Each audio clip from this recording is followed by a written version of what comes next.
Hello, I'm Lamisila Pamela Ngubane, and this is the Entity Dynamics podcast. Entity Dynamics is a culture development consultancy where we believe that culture creates behavior and behavior creates reality.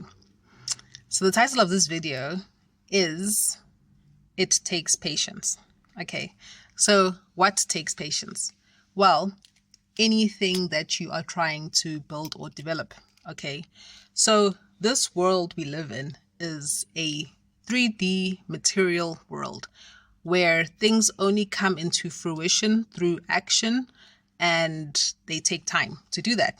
Okay, nature gives us this proof every day, and I've said before that, for example, if you take a lemon seed, the seed from a lemon, and you plant it and you water it conscientiously every day, it's going to take 4 weeks just to sprout. Okay. And then it'll take like another couple of years to grow into a fully developed tree. And then maybe a year or two later, you'll start getting fruit. Okay. So we're talking like 4 years here just to get some fruit from the seed of a lemon. And this is the reality of this world. Okay.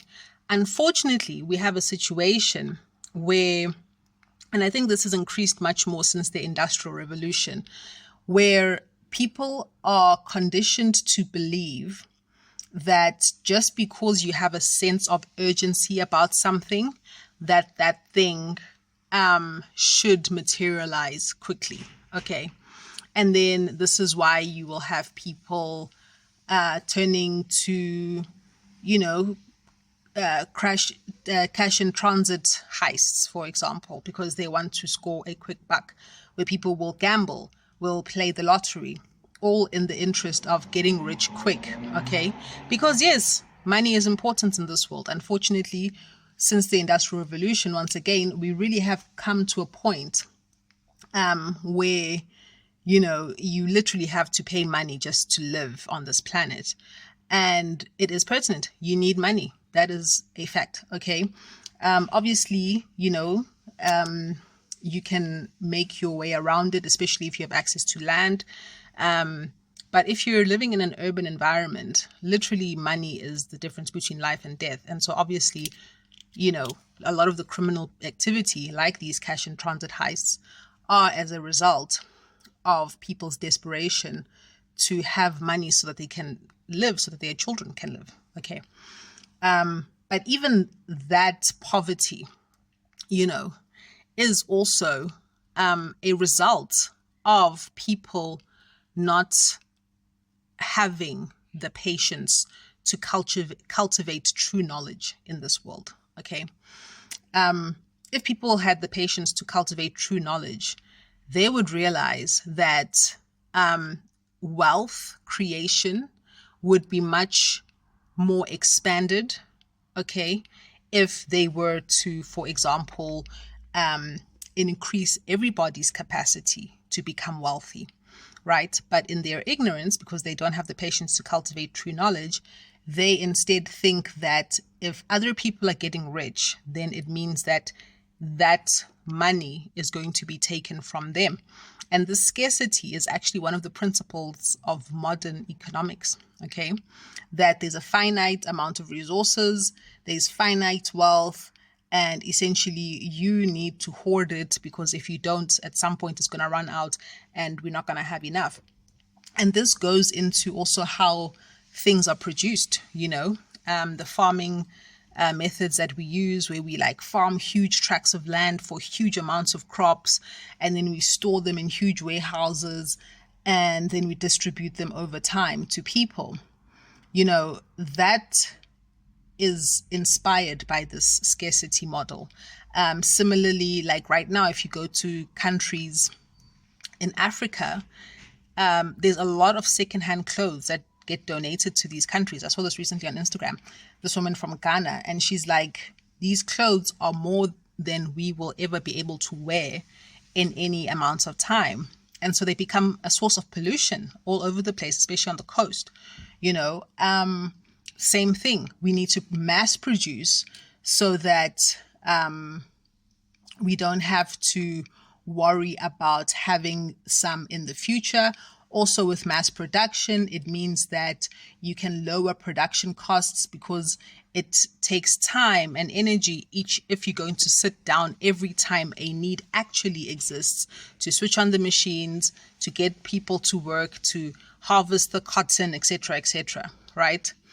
So it's all in this scarcity idea, and this is where this false sense of urgency comes in, right?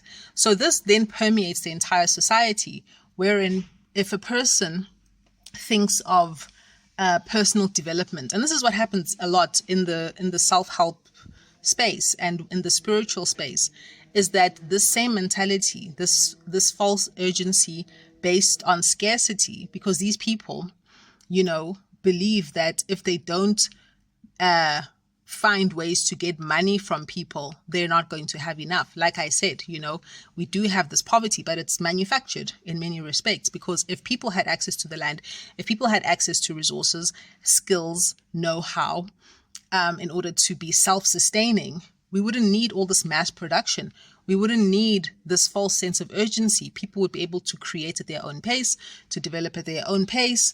We wouldn't have basically like the school system that says grade R to 12, you need to have achieved this in this amount of time.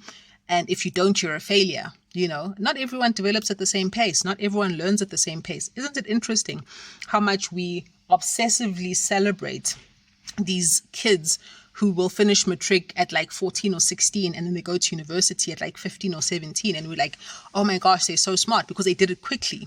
It's this obsession with this false sense of urgency, as if this child taking however much time more to finish, it's going to diminish the quality of their thinking. And in fact, what a lot of these little kids experience when they get to varsity at a very young age is that they're overwhelmed by the real life experiences that they're exposed to, because they don't have the emotional maturity, and this also goes into how we have an ageist society, where old people are treated like they're somehow obsolete, that they somehow have reached their sell-by date, and yet they have a lot of wisdom to give to the younger generation. Obviously, they can't do the physical labor.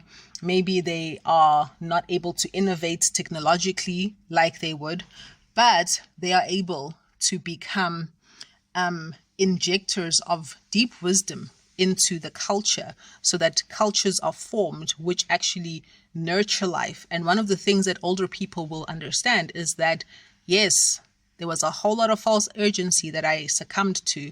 And if I had just actually thought things through, I would have spent my time more wisely. And this is what this false sense of urgency does.